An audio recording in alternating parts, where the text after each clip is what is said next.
All right, thank you, and welcome to The First is the Worst. My name is James Edgar, and with me today I have our special author. Go ahead and introduce yourself. Hi, my name's Andy Bramley, and I am the author of Debauchery Part 1, and it's my debut novel. And yeah, thank you for inviting me on. Oh, you're very welcome. Thank you for accepting the invitation. So, why don't you tell us a little bit about what your book is about? Sure. Um, yeah, so it's a contemporary fantasy, and it's set in Yorkshire in the UK.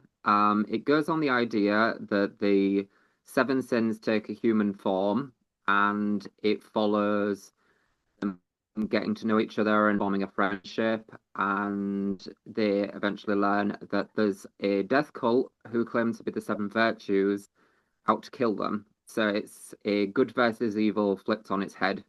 You follow the seven sins, the story travels through them, and it's very kind of absurdist, strange, lots of social commentary and satire.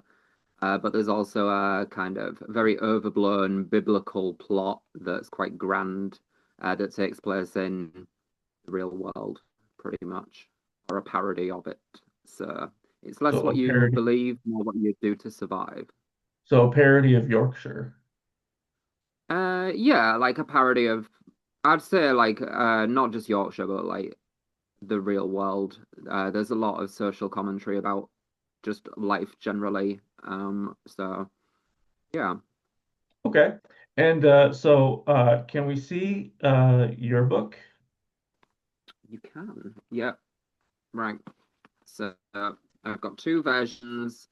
I've got paperback here, and it's nice and yellow and cool. And yeah. And then I've got the hardback here, which is just the inverted colors, and it's the same story, but yeah. And I've got a case laminate underneath. So if you don't want the cover, you can do that. So, yep, this is my book, and Now, yeah, they are my babies. I love them. now, are they traditionally published or self-published? I self-published. Okay. So you don't have an agent or anything. You just decided to go through to just not go through that rigmarole or anything like that, just self-publish directly, or did you try for an agent first? Um, it was always to self-publish. I wanted pretty much all the creative control on it, and I just kind of went with the belief of it was a good enough story to publish, and I kind of traversed it, and I wanted the experience of gathering a lot of kind of independent experiences and opportunity. So that was it was always the most important to self-publish, yeah. And how many rounds of edits did you go through? Like how many times did you have to write and rewrite and rewrite? Um, so I did about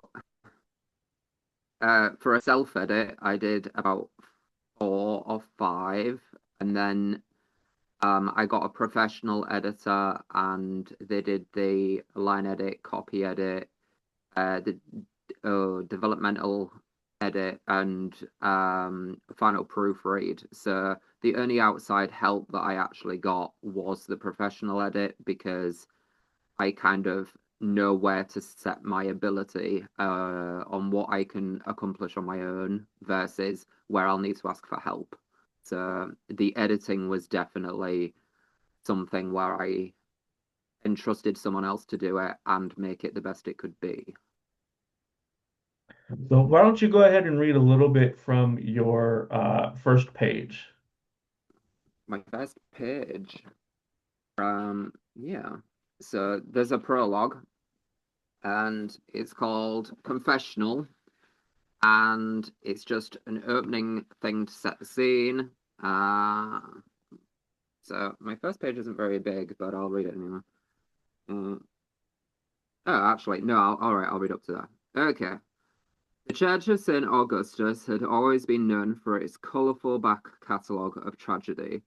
In 1571, Reverend Alistair Gillespie accidentally preached a completely Catholic diary entry to commemorate the birthday of Pope Pius V to a perfectly Protestant congregation.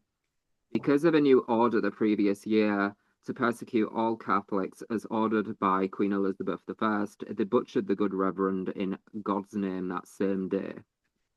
In 1630, the witch trials graced its presence with 12 members of the church congregation hanged for bewitchment, 17th century code for being female and outspoken. 30 years later, in 1666, the Black Death made its way across Europe, killing millions. A well-meaning Reverend Claude Wolfe took to hanging the bodies of butchered rats around the chapel to ward off demonic spirits, only to bring the contagion to the entirety of its congregation. In 1704, woodcutter Cyril Bennett had what is now known as a psychotic episode, killing 3 people with his axe and barricading himself within the safety of the church. And most recently, Wanda Sullivan, a grandmother of 5, slipped on disinfectant that had been used to wash the nave floor in 1968 and broke her hip. The family sued, given that a loose paving stone had contributed to the fall, leaving the church in a state of almost bankruptcy. The Church of St. Augustus thus existed as an infamous building for centuries, and as Reverend Peter Stevenson ran down the aisle of his beloved church, little did he know that he would be the final part in the church's sorry chapter. So the church in and of itself is a character.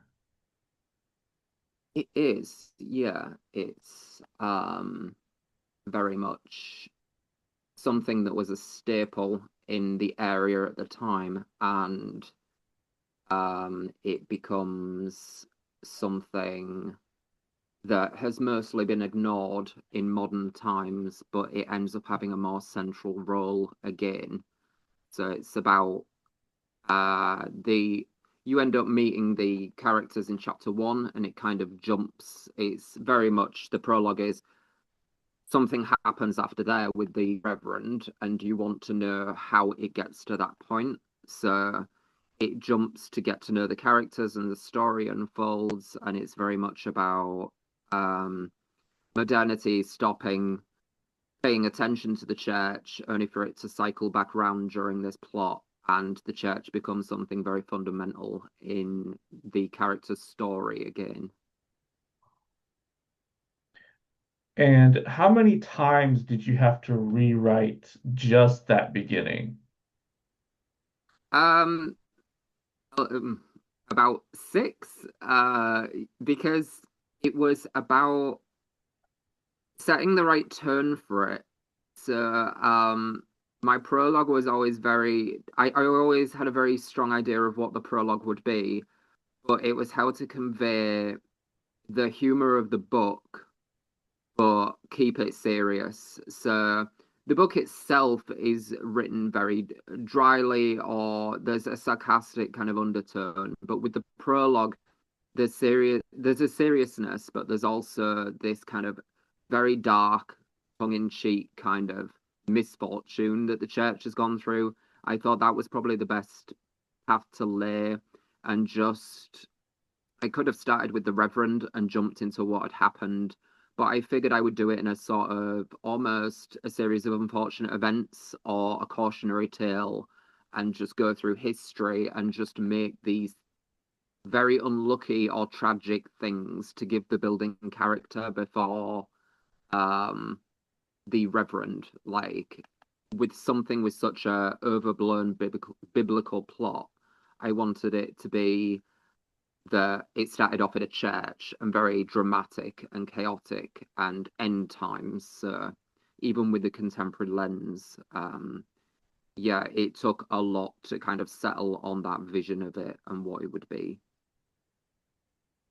And how long did it take you to write? Like from the first draft to the final draft, how long did it take?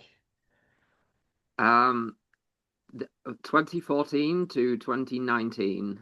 Okay. Um, if you include editing, it took up to 2022.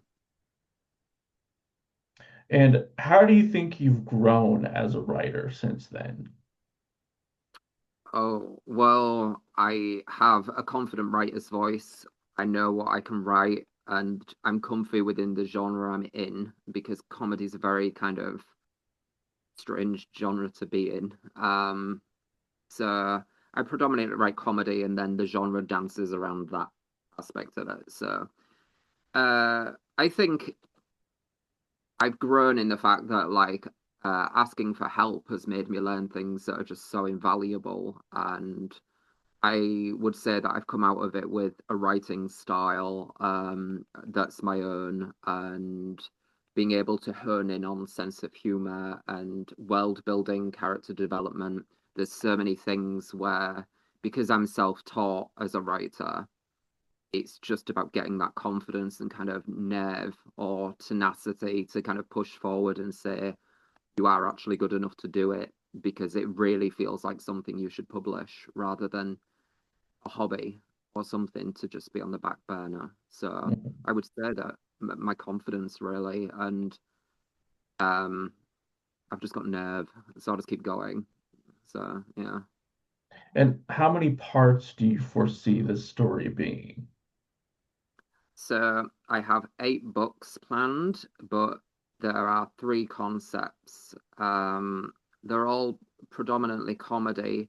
It's an anthology with 3 separate stories and a shared universe. So Debauchery, this is part 1, and part 2 concludes it, and then there's 2 further trilogies after that. They're set somewhere completely different, but there are common themes that kind of thread them together uh, to make a kind of bigger world and universe. It just keeps expanding. So there's 8 altogether.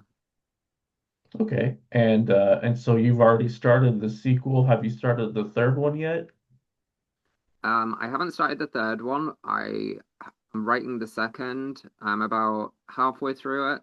And I'm sticking, like, I find it's best to just write within the debauchery universe at the moment, because the third book jumps ship into high fantasy, which um I'm less experienced with, so it's gonna take a minute for me to do it. But it's all a life goal, so it's just part of the journey, and it's what I'm doing. So I've already done references to books ahead, as in the third, fourth, fifth, sixth book.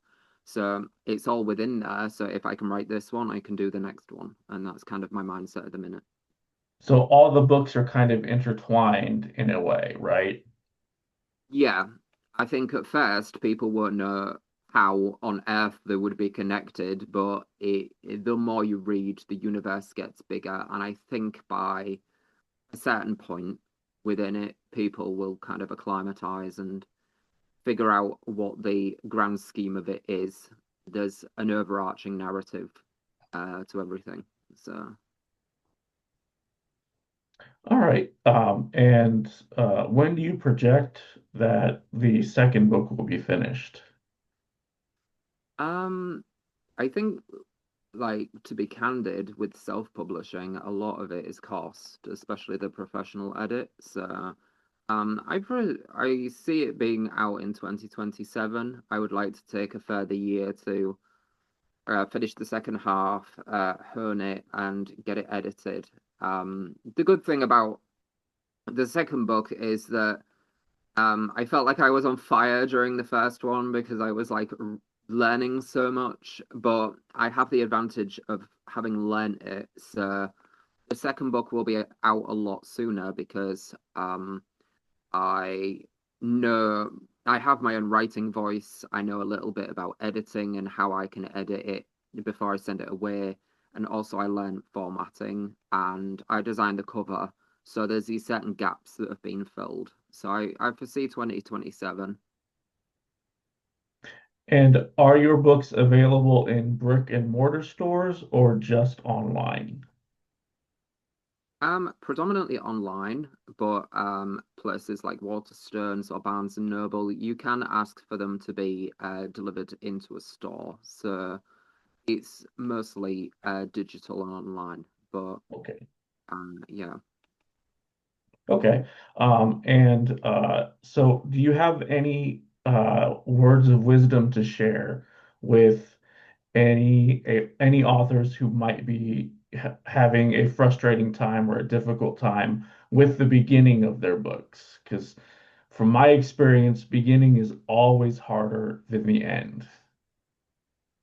Um, I just say to keep that little voice in your head that says, this is really good. Because at first I started writing it just thinking, this is fun, this is a hobby. But then it kind of warped into, this is too good to have come from me.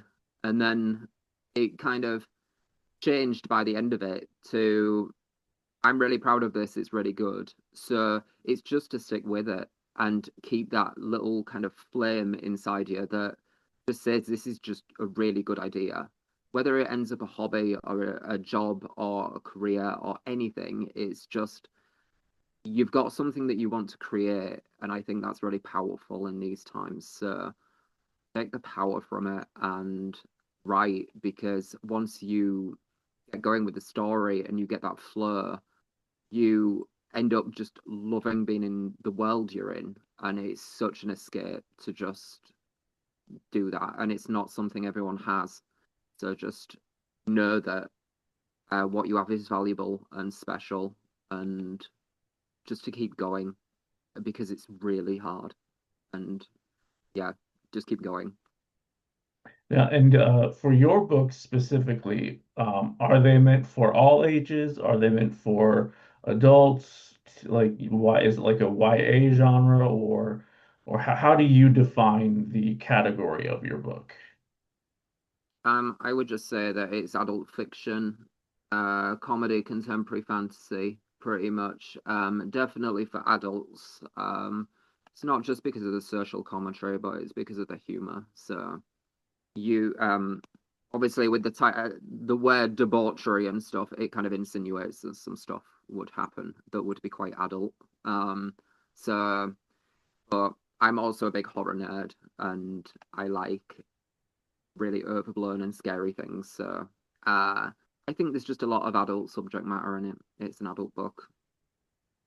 And what about spice level? Oh, this one not so much. There's obviously all of there are seven characters with seven inherent sins. But I specifically kept one of the seven sins out of it until the sequel because I figured that would be the one people would be most intrigued about. So lust doesn't make an appearance, but the concept of it does because they're all human. But I wouldn't say it's spicy. It's not that kind of book. There is romance subplot, there is connection, and there's sex, but it's not the main focus. Okay, so so there's a tiny bit of spice, but not a whole lot. Yeah. Okay. Um, And do you have any final words for our authors that are watching? Just in about writing in general? God. I'd say that just a similar vein to what I said earlier, it's um just you've got something special, and if you especially if you're self-publishing or like I mean even if you're traditionally publishing as well, it can be so solitary, but it's so special. Like the when I look and I've got a book of my own and it's kind of like I did that, it's so cool and it doesn't stop being cool. So to me, writing's such a it's kind of a punk kind of thing to me to be creative in times where things can be very dark at the moment, and depressing, and the news is tricky. To fall back into creativity and write something from your heart, it's so powerful. It can be a middle finger to everything. It can be a statement. It can be a scream into the void, or it can be an escape. So just, yeah, just writers, just know you're all so powerful, and you know we can do anything. You know. All right. Well, that's all the time I have for the first is the worst tonight. So thank you very much for making an appearance. And your book is available online. I'll go ahead and link that. And hopefully we can get you a couple more readers out there. Yeah, definitely. Thank you for having me. Thank you very much. Have a great evening.